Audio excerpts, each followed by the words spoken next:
शिवसाईद्वारे शक्य engineer, pharmacist, agriculture officer, BSc nursing होण्याचं स्वप्न MHT CET 2025च्या संपूर्ण तयारीसाठी Shivsai pattern Buldhana, Shivsai universal junior college Buldhana. संपर्क 8390 3545 55 आणि 8208 1082.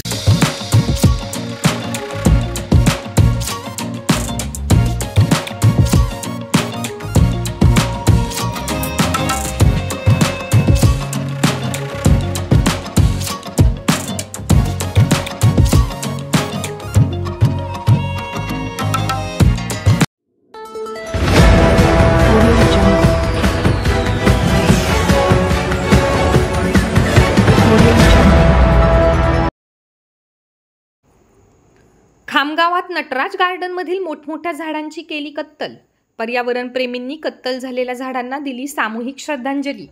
खामगाव नगरपालिकेकडून शहरातील नटराज गार्डनमध्ये नूतनीकरणाचे काम सुरू आहे आणि याच दरम्यान गार्डनमध्ये गेल्या अनेक वर्षापासून उभ्या असलेल्या भल्या मोठ्या झाडांची कत्तल करण्यात आली आहे. या झाडांच्या कत्तलीसाठी कंत्राटदाराने नगरपालिकेकडून कुठलीही परवानगी घेतली नसल्याची माहिती पर्यावरण प्रेमींनी दिली आहे. या संपूर्ण घटनेचा निषेध करीत खामगाव शहरातील पर्यावरण प्रेमींनी एकत्रित येत झाडांना सामूहिक श्रद्धांजली दिली आहे. त्याचबरोबर अवैधरित्या झाडांच्या कत्तल करणाऱ्यांवर कायदेशीर कारवाई करण्यात यावी, अन्यथा आंदोलन करण्याचा इशारा देण्यात आला आहे.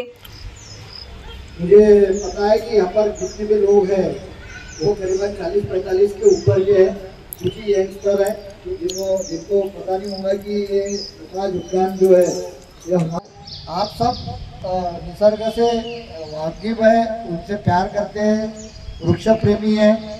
और आपको लगता है कि खामगाव का आज नटराज गार्डन मध्ये कार्यक्रम होता, तो झाडांना आम्ही श्रद्धांजली दिली. तर ती का बरं, इथे जे झाडं होते ती खूप वर्ष आधीचे होते, त्यांनी झाडांची कत्तल केली, म्हणजे झाडतोड वगैरे इथे झालेली आहे. कोणी म्हणता परमिशन घेऊन केली, कोणी म्हणता काय केलं, पण आमचा असा एक हेतू आहे की झाडांपासून आपल्याला ऑक्सिजन मिळते, अजून झाडं लावायला पाहिजेत. आणि आजची जी जनरेशन आहे, युवा पिढी, त्यांनी झाडं अजून लावून ते झाडांचे संगोपन वगैरे करायला पाहिजे, ना की हे झाडं कत्तल वगैरे करून त्याच्या विरुद्ध बोलायचे वगैरे असं सोडून. आणि आज आम्ही इथे झाडांना श्रद्धांजली दिली, त्याबद्दल येणाऱ्या 5 जून पर्यावरण दिनी आम्ही इथे अजून झाडं लावणार आहे आणि त्या झाडाचे संगोपन वगैरे करणार आहे. तर माझं सगळ्यांना हेच सांगणं होतं की झाडं तोडण्याऐवजी झाडं लावा.